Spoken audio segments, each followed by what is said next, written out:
Boa noite aos irmãos. Boa noite. Louvado seja o nome de Deus, porque a gente chegou a tempo, né?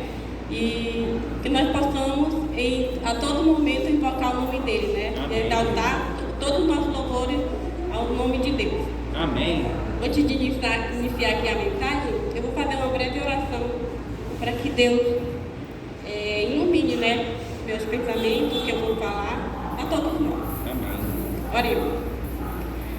Bendito Deus que está no céu, Senhor, muito obrigado, Senhor, por cuidar de nós, Senhor. Nesse momento, meu Pai, irei passar a sua mensagem e que o Senhor venha usar mim, Senhor, não para me vangloriar, Senhor, mas para exaltar o teu santo nome. Amém. Fica com cada família que está aqui representada e nós te pedimos, em nome de Jesus. Amém. Amém.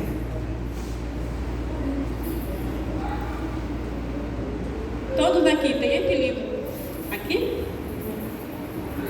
Quem já leu? Ele é muito bom, não é verdade? Tem muita mensagem realmente inspiradora para nós. Ele é bem pequeno, apenas uma pequena história, como se trata, né, da viúva, né? Que tem muito mesmo a nos ensinar. Eu falta apenas 2 capítulos para terminar, porque eu acho que comentei com a cultura, né, que eu falei desse livro. E o meu texto de hoje, ele não é grande, ele é bem pequeno. Como eu já li, eu gostaria de dar um pequeno resumo de alguns textos, de algumas mensagens que já foi passada, mas só um breve mensagenzinha aqui, digamos assim, edificadora, né, para a nossa vida. Que o primeiro capítulo, ele fala sobre o quê? A essência e a aparência, né? De Deus, aqui tem o quanto e o como, né? E o quanto, ele revela aquilo que nós fazemos. E o como, ele revela aquilo que nós somos. E Deus está interessado no como, não no quanto, não é verdade? Então esse é o primeiro capítulo. Eu gosto muito, porque é isso que nós temos que carregar aqui no nosso coração, o como, né? Ou seja, a essência de Jesus, o amor de Jesus. E o segundo capítulo também é muito bom. Vou instalar uma breve passagem, como eu estou falando, né? O meu texto é um pouco pequeno e eu também quero ser breve, não quero ser muito demorado. Aqui fala, ela exalta, né? Aqui, ou seja, de onde vem a essência. Ou seja, o texto também enfatiza sobre que nós somos um frasco, né? E esse frasco, ele tem que carregar o perfume de quem? De Cristo. Esse perfume, nós podemos adquirir por nós mesmos? Não. Quando é que nós falamos esse perfume que é a essência de Cristo? Aos pés dele, né? Em oração, estudo da Bíblia, né? Então, aos poucos, Cristo vai pingando no nosso coração, ou seja, a essência dele. E quando a gente entende isso, o Espírito Santo, ou seja, a nossa vida vai fazer outro sentido, vamos ser diferentes, porque essa essência é de Cristo. Então, esse é o segundo, né? O segundo texto, também maravilhoso. Todos são, né?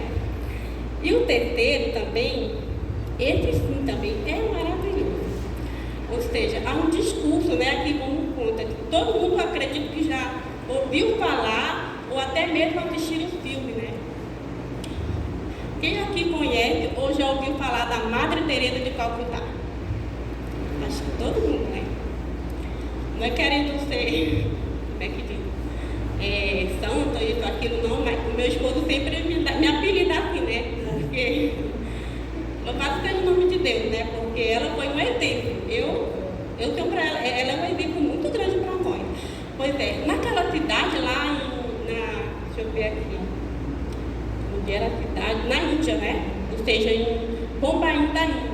Enquanto centenas de pessoas foram convocadas para fazer um discurso para acabarem a fome em 15 anos.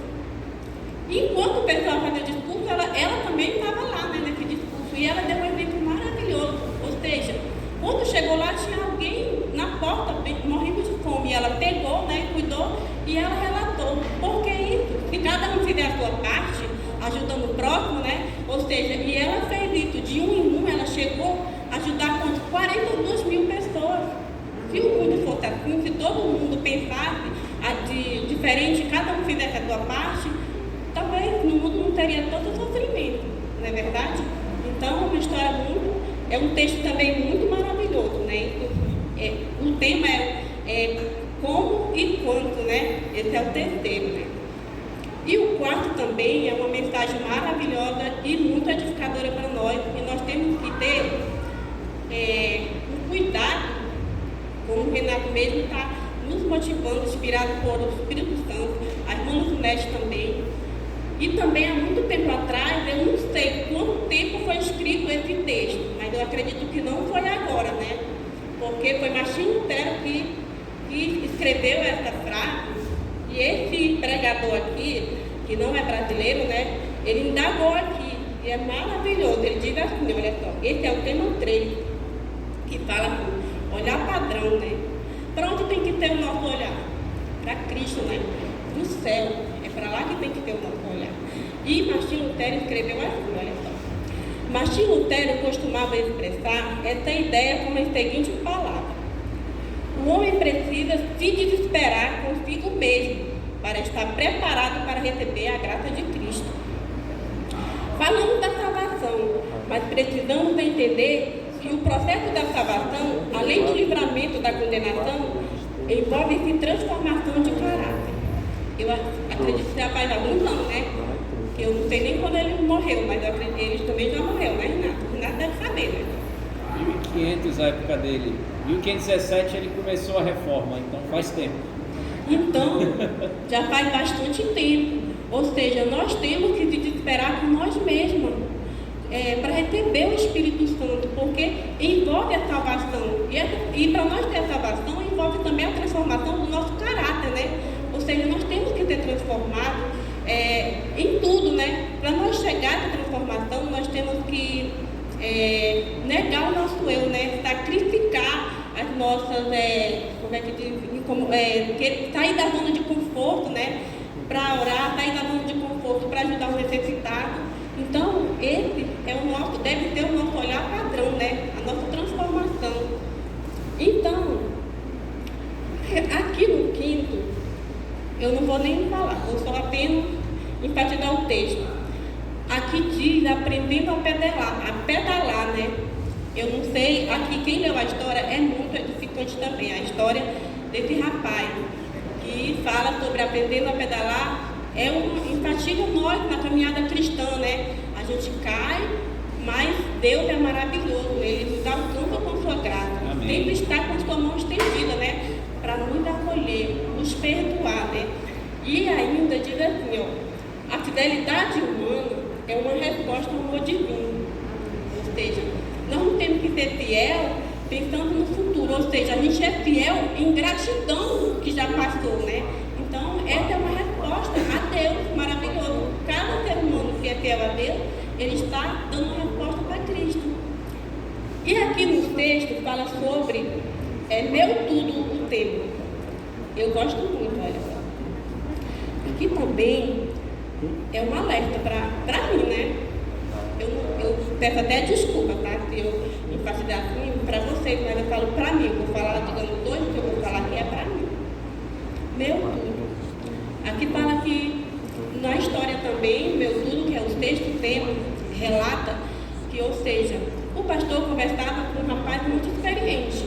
E ele relatou que ele estava preocupado com o culto de quarta-feira. E o pastor perguntou, o pastor foi e falou, mas você não tem que estar preocupado com o culto de quarta.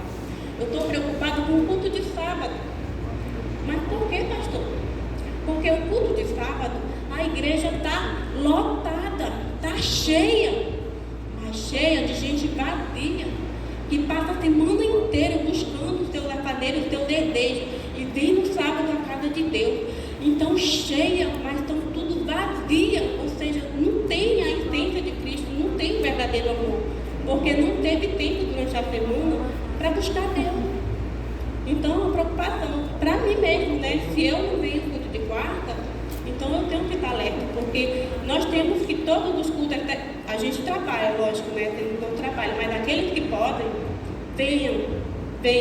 Eu trabalho por conta, mas de vez em quando eu falto para ir para o trabalho. Mas eu me sinto envergonhada. Eu me sinto envergonhada quando eu não venho no culto de quarta e de domingo. Porque eu digo, poxa, Deus é tão bom. Poxa, eu faltar um culto, mas é só um. Mas quem sabe se é naquele culto que Deus tem a bênção maior. Ou seja, a bênção que eu falo de mudança. Eu não quero pedir bênção financeira, não é bênção de riqueza, não. A bênção que nós temos que pedir é força para nós estar ali aos pés de Cristo. Como o pastor até falou, ombro forte, né? Mente forte, para a gente não cair. Amém. Mas eu me sinto envergonhada. O seu Evandro que fala isso, pois eu tenho a mesma coisa, eu sinto a mesma coisa. Quando eu não venho no culto de quarta, de domingo, às vezes eu quero até dar justificação, mas não há justificação. Então eu me sinto envergonhada por eu falhar com Deus na casa dele. Que nós venhamos focar e fazer o esforço, mesmo cansado. Porque Deus diz, buscar Ele em primeiro lugar, que mais Ele acrescentará. Amém. É isso. Então o que falta em mim é fé, entendeu? É fé. Eu peço de Deus, me dá mais fé, entendeu? Eu quero para mim fé, entendeu? Mais fé, viver pela fé. Como é maravilhoso você viver pela fé. A história de pessoas que vocês já ouviram falar, que vivem pela fé, é muito lindo de se ouvir, dá gosto, dá prazer. Eu até repito várias vezes. Um videozinho lá pequeno de 6 minutos de Guilherme Miller, né? Ele fala sobre fé, ele viveu pela fé. Então esse é o meu viver, eu tenho que aprender a viver pela fé. Resumindo, eu vou pular para o meu texto agora, né? Mas tem um também que ele fala poderosamente, né? Desculpa a palavra, é sobre o tema 9. Ele é o usa-me, Senhor. Então, quando a gente se entrega a Cristo, realmente, Cristo, Ele nos transforma. Amém. Mas é quando a gente quer, gente. Porque Deus, Ele tá ansioso. Jesus está ansioso para transformar o nosso caráter. Mas, às vezes, a gente não deixa. A gente não quer. A gente inventa desculpa. Então, a gente sempre inventa desculpa para Deus. E o Espírito Santo fica muito triste. E aqui fala de uma transformação de um homem que era alcoólatra. É Carlos, né? Eu acredito que muitos aqui que ouviram a pregação, porque eu não cheguei a ouvir aqui, eu acredito que passaram aqui, né? Ele foi transformado. Ele recebeu um estudo e ele foi transformado. Deus transformou aquele homem de uma forma que as pessoas queriam ser igual a ele. Todos os amigos dele pediam que queriam ser igual a ele, que iam até para a igreja. Ele ficava lá ajeitando tanto bêbado lá, pastor pregando. E aquele povo ali, aqueles tudo bêbado querendo ser igual ao amigo dele, porque era amigo de Carlos. E no final o pastor perguntou por que tanto bêbado na igreja. E aí falaram que era por causa de Carlos, e eles responderam que queriam ser igual a Carlos. E o pastor falou, eu também quero ser igual a Carlos. E eu também quero ser, entendeu? Porque é muito lindo você ver alguém transformado e as pessoas querendo ser. Amém. Não com inveja, mas uma inveja boa. Amém. Porque como é maravilhoso você olhar para alguém e saber que Cristo transformou e você olhar, então a gente querer ser igual a Ele é maravilhoso, entendeu? Então, esse também é uma coisa para mim. Eu sinto para mim, eu quero ser, eu quero carregar essa essência de quando as pessoas veem, olha, eu quero ser que nem essa apaixona, porque ela é diferente.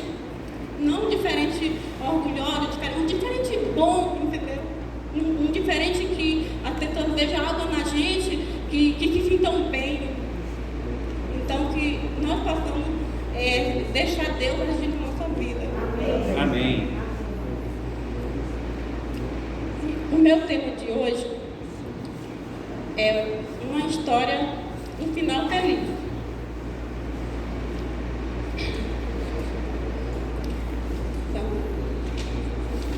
Como na quarta passada, nós vimos o Manuel, ele exclamou a minha maior herança, né? Foi muito bom, Manuel. Ou seja, aqui fala de mudança, ensinando a criança a não ser egoísta.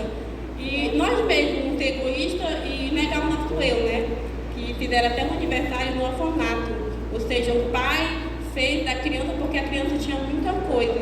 Então ele achou que para tirar aquele egoísmo dela, o eu, né? Que todos nós temos, às vezes nós temos coisa guardada que nem usamos, nem necessitamos e acabam, não deixa aí, eu vou usar, e na verdade acaba nem usando, em vez de dar para alguém precisa, né? Então, é uma lição muito boa para eu que sou mãe, que tenho criança, né?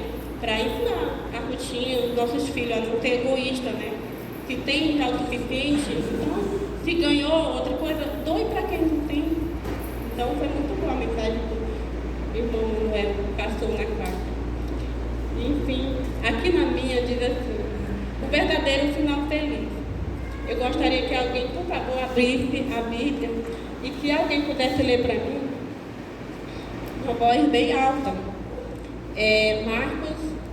Marcos 12, 41 a 44.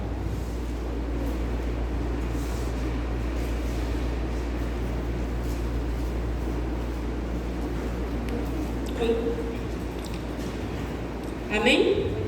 Amém. Se alguém puder ler, eu agradeço. Assentado diante do gasofilácio, observava Jesus como o povo lançava ali o dinheiro. Ora, muitos ricos depositavam grandes quantias. Vindo, porém, uma viúva pobre, depositou 2 pequenas moedas correspondentes a 1 quadrante. E, chamando os seus discípulos, disse-lhes: em verdade vos digo, que esta viúva pobre depositou no gasofilácio mais do que o fizeram todos os ofertantes, porque todos eles ofertaram do que lhe sobrava. Ela, porém, da sua pobreza, deu tudo quanto possuía, todo o seu sustento. Amém, né? Amém. A história continua ou termina aqui? E que tal? Essa história não merecia ter um final feliz? Poxa, afinal ela deu tudo o que tinha, né? Todo o seu sustento. Então, assim, merecia um final feliz, né? Aqui conta, por exemplo, um final feliz. Ela deu tudo o que tinha da sua pobreza, deu o seu sustento. Então, como que ela ia viver se ela entregou tudo o que tinha? Então, já que ela deu tudo e voltou para casa, né? E aí, quando chega lá, ela recebe a notícia que morreu alguém da sua família e a única herdeira era ela. E aí ela ficou rica, cheia de fartura e foi viver feliz. Não é legal? Não poderia ser assim? Ou então ela deu tudo que tinha da sua pobreza e aí indo para casa, passou pelo campo, ela viu algo brilhar. E foi lá e cavou e encontrou um baú de moedas de ouro, né? No passado as pessoas escondiam muita coisa, né? Enterravam muito tesouro. Eu acho que não tinha com que gastar mesmo naquela época. Enterravam, né? Então, resumindo, e ela encontrou, ficou rica, farta com tudo, muito dinheiro, né? Com certeza nunca mais iria faltar comida na casa dela, né? Com tanto dinheiro. Muito legal, né? O final da história da viúva. Será que foi assim que terminou a história dela? Não. O que vocês acham? Não terminou feliz? Não teve final feliz? Não, né? Porque a história diz assim, olha só. A história termina, por que não? É assim que a história termina. Se você observar bem, após fazer uma entrega completa, a história dela simplesmente tem um ponto final. Porque aqui ela diz, ela entregou todo o seu sustento e acabou. A Bíblia não relata mais nenhum procedimento de como foi encontrada, não. Mas a entrega dela só é 4 versículos na Bíblia. Mas é uma história muito pequena, muito exemplificadora para a nossa vida. Tem muita coisa boa. Esse livro, todos os textos dele enfatizam sobre a grande entrega da viúva, né? Então a gente tem muito a aprender com essa pequena história. E aqui Por que a história termina assim? Porque é assim que a fidelidade de Deus funciona. Fidelidade de Deus não é uma moeda de troca pelas bênçãos de Deus. Ou seja, Deus, ninguém se negocia com Deus. Porque quando a gente é fiel a Ele, a gente já é fiel porque é agradecido no passado, não é pensando no futuro. Não é desse modo que nós temos que pensar. Então, por isso que a fidelidade, a história da viúva terminou. Porque ela fez uma entrega. Com Deus não se barganha, né? Com Deus não se negocia. Aqui diz assim, procedendo à história: não posso pensar biblicamente e ainda defender a ideia de que Deus está em dívida com alguém que decide se entregar completamente a sua causa.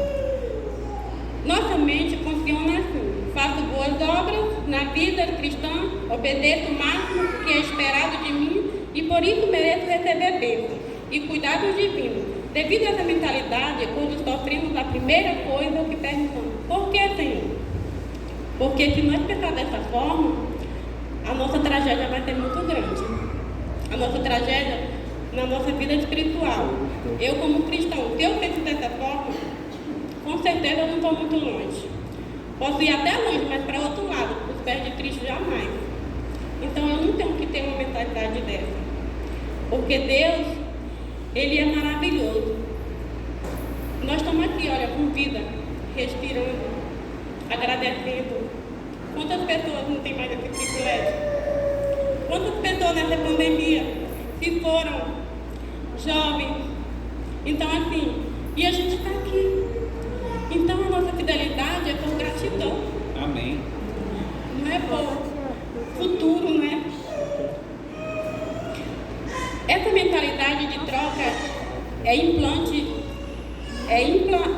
é amplamente combatida na Bíblia. Por exemplo, os amigos de Jó não conseguiram compreender como era possível coisas tão terríveis acontecer a alguém justo.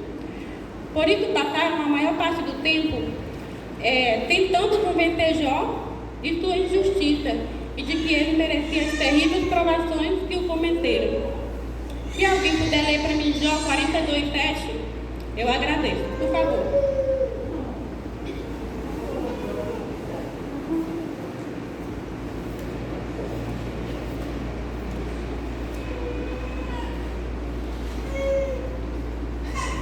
Tendo o Senhor falado essas palavras a Jó, o Senhor disse também a Elifaz, a minha ira se acendeu contra ti, contra os meus dois amigos, porque não disseste de mim que era reto, como o meu servo Jó. Olha só. Então Deus ficou irado com aqueles 3 amigos de Jó, né? Ou seja, porque eles estavam procurando acusar Jó, né? E todos nós, eu acredito que todos conhecem a história de Jó. Como a Bíblia mesmo relata, Jó era o que? Um homem íntegro, reto e que se desviava do mal, né? E eu acredito que Jó sabia que não tinha maldade, ele não tinha feito nenhuma transgressão de estar passando por isso, né? Mas Jó, ele foi fiel ali, os amigos acusando, e Jesus foi lá e chamou a atenção do amigo dele, que eles foram isso, mas eles teriam que ser fiel que nem Jó. Não falaram de Jesus, apenas estavam acusando Jó, não é isso? E aqui também relata outra história, né? Que um dia Jesus estava diante de um cego e os discípulos fizeram uma pergunta que expressa o pensamento daquele dia e em grande medida dos nossos dias hoje. Os discípulos perguntaram para Jesus: mestre, porque aquele cego era desde nascença, por que esse rapaz está cego? Quem pecou? Foi ele ou foi os pais deles? Porque naquela época os judeus, né, tinham uma crença, né? Ou seja, que quem fosse cego de nascença ou depois, alguém tinha cometido um pecado e aquela pessoa pagava, né? Estava pagando o pecado do pai ou tinha um pecado grandemente. Eu acredito que também eles não tinham acesso da verdade que nem nós temos hoje, né? Hoje nós temos acesso à verdade e muitas vezes a gente transgride a lei de Deus. Se eu tropeçar, se eu fizer isso, Eu sei que eu tenho muito conhecimento, assim, a gente tem, não quero dizer que eu sou sabida e tudo não. Quer dizer, a gente tem mais oportunidade de conhecer. Por exemplo, nós estamos conhecendo a Bíblia, nós sabemos que não é dessa forma que funciona, que assim meu filho nasceu aleijada porque eu cometi um pecado e aí Deus está se vingando, ou Deus aqui diz que, como é que diz? Deu uma dívida, né, de pecados. Não é assim. Deus, ele é grato, né? Deus é misericordioso. Então, ele é rico em perdoar. Não é dessa forma que funciona. Ou eu pensando que eu estou em dívida com Deus, ou Deus está em dívida comigo. Não é assim a nossa mentalidade. Então, hoje, a Bíblia também varia muito. Tem muita possibilidade de nós clarear nossa mente através desse pensamento desse povo. Lá no passado, né, que era mais difícil. Mas muita gente conhecia. Eu acredito também, né? Porque eu lia nos tempos, né? A Bíblia naquela época. E aqui, Jesus respondeu, deu a resposta para os discípulos. A pergunta que eles fizeram, por quê? Jesus respondeu de uma forma muito maravilhosa. Em sua resposta, Jesus não negou que o homem e os seus parentes fossem pecadores. Ele afirmou que a cegueira não estava ligada a um ato pecaminoso, ou que era fruto de uma punição divina. Por outro lado, Cristo não tentou explicar o sofrimento do mal que atingia o homem cego. Ele apenas respondeu que a glória de Deus seria manifestada por meio daquele sofrimento. Olha só, que bênção, né? Ou seja, ele testemunhou do Pai dele, né? Ele também não disse que nós não somos pecadores, nós somos pecadores, mas ele enfatizou a glória do Pai dele, que é misericordioso e rico. Amém. Amém, né? Por isso. Pensar na fidelidade a Deus como uma moeda de troca nos afasta do verdadeiro motivo da fidelidade e da obediência. Aqui conta uma história muito pequena, mas muito exemplificadora para mim. Diz aqui que um humilde jardineiro, né, ele conseguiu colher uma enorme cenoura.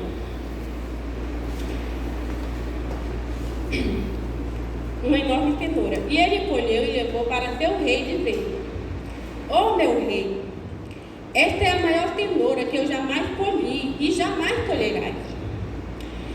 Assim eu quero lhe oferecer como prova de meu amor e respeito. O rei sentiu tocado e reconheceu a vontade do coração daquele homem. E de modo, enquanto este homem partia, disse o rei: espere. O rei ficou encantado, porque ele, muito humilde, mas cheio de alegria, cheio de amor no coração, uma enorme cenoura para dar para o seu rei. Ele ainda falou: em nome do meu amor e do meu respeito, porque ele sabia que jamais ia colher uma cenoura tão grande. E quando a pessoa é humilde, imagina que a cenoura ia fazer falta para ele. Então, e o rei aceitou de coração. E aí disse assim: espere um pouco. Você é verdadeiro, você é verdadeiramente um bom administrador na terra. Eu tenho uma propriedade ao lado da sua, e eu quero lhe dar a você de presente, para que possa plantar em toda aquela terra. O jardineiro ficou surpreso e muito feliz, e voltou para casa muito agradecido e alegre. E o rei ficou muito feliz porque viu realmente que ele era muito sincero. O amor dele era muito humilde, mas era verdadeiramente de profunda sinceridade. E é assim também que nós temos. Deus, ele quer sinceridade de nós, né? Não importa o que você seja, mas ele quer sinceridade. Porque é isso que eu tenho que ser e fazer dia a dia. Confessar os meus pecados e ser sincera, como que foi, como que é, mas falar a verdade. Não adianta ninguém esconder nada de Deus, né? E aqui, prosseguindo a história, diz assim: porém havia um nobre na corte do rei que presenciou toda aquela cena.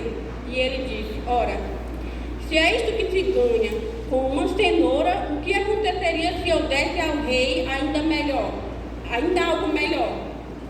No dia seguinte, o nobre apresentou diante do rei, e em suas mãos estava as rédeas de um belo garanhão negro. Ele se curvou e disse: Meu senhor, eu crio este cavalo e este é o melhor cavalo que eu jamais criarei. Quero lhe dar de presente como prova de meu amor e de meu respeito. Mas o rei enxergou o coração do homem, agradeceu, aceitou o cavalo e o dispensou. E ele ficou muito chateado. Ele voltou para casa muito chateado, porque ele deu um lindo cavalo e o rei apenas agradeceu. E ele voltou para casa. E aí, mas o rei disse assim, por exemplo, magoado por não ter recebido uma recompensa proporcional ao seu presente. Então o rei disse: permita-me explicar. O jardineiro estava dando a cenoura a mim, mas você estava dando o cavalo para si mesmo. Ou seja, ele imaginou: poxa, se esse rapaz ganhou uma propriedade dando uma cenoura, se eu der um cavalo dos melhores, eu vou ganhar algo muito maior, vou ser muito mais recompensado. Será que é dessa forma que eu tenho que pensar com a minha fidelidade com Deus? Não, né? Eu não posso agir dessa forma. E aqui diz assim: é exatamente assim que os amigos que agimos quando esperamos a recompensa por nossa fidelidade. Esse não é o motivo correto para sermos fiéis. O verdadeiro motivo é expresso no seguinte verso bíblico. Eu gostaria também, mais uma vez, se alguém pudesse ler 1 João 4,19.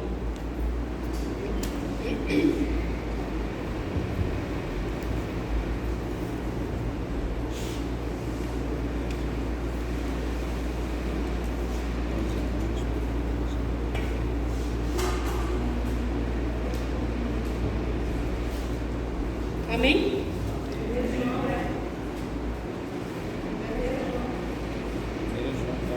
Nós amamos porque Ele nos amou primeiro. Amém, né? Então, nós amamos porque Ele nos amou primeiro. Ou seja, essa tem que ser a nossa fidelidade, a nossa gratidão. Por quê? Porque Deus nos amou primeiro. Ele morreu por nós, né? Para nos salvar, deu sua própria vida, né? E nós estamos aqui. Nós temos a oportunidade de viver eternamente pela graça divina. Basta nós queremos, não é verdade? Então, outro exemplo também. Quando a gente devolve o dízimo, a gente não devolve pensando no futuro, né? Nós devolvemos por gratidão, porque Deus já nos abençoou, não é verdade? Nos abençoou, nos agraciou com todo aquele dinheiro e nós devolvemos o que é dele e também temos a oferta por gratidão. E também guardamos tanto o sábado do Senhor por gratidão, porque Ele já nos deu a semana inteira de bênção, né? De trabalho ao nosso favor. Então o sábado é o dia de vir adorar o Senhor. Gratidão também. Nós temos que ter essa gratidão no nosso coração. E Deus também ordenou, disse assim, né? Quando o povo de Israel, ele foi lá, ordenou, né? Ou seja, obedeçam, né? Não transgridem, né? Ou seja, lembrem-se. E Deus deu esse exemplo também para o povo de Israel, que é para nós dois, né? Lembrar dos seus mandamentos, não transgredir, obedecer, ser fiel, porque Deus sustentou aquele povo, nós sabemos, né? Com nuvem, com maná do céu. Então, nós temos que ser gratos a Deus por todas as bênçãos, porque Ele já nos amou primeiro, Ele já nos concedeu. Amém. E para finalizar, eu vou ler o último trechinho, porque aqui diz assim: a infidelidade é resultado do esquecimento, pois a infidelidade tem memória curta. Já a gratidão e a fidelidade conseguem se lembrar de tudo que já recebeu e responder à altura dessas lembranças. Amém. Por isso, preciso repetir e enfatizar essa verdade para que você nunca se esqueça. Fidelidade é um ato contínuo, olhar para o passado e se lembrar das bênçãos recebidas para responder à altura do que recebemos. Amém, né? Então, nós temos que, a nossa fidelidade, ser sincero, vai fazer nos lembrar e responder à altura que Deus precisa ouvir, né? O Espírito Santo se alegra em cada um de nós. Amém. Que eu e vocês venham tirar para nós essa verdadeira fidelidade a Deus, ser sincero, honrar Ele por gratidão, não por obrigação. Louvar? Nós vamos louvar o nosso Deus com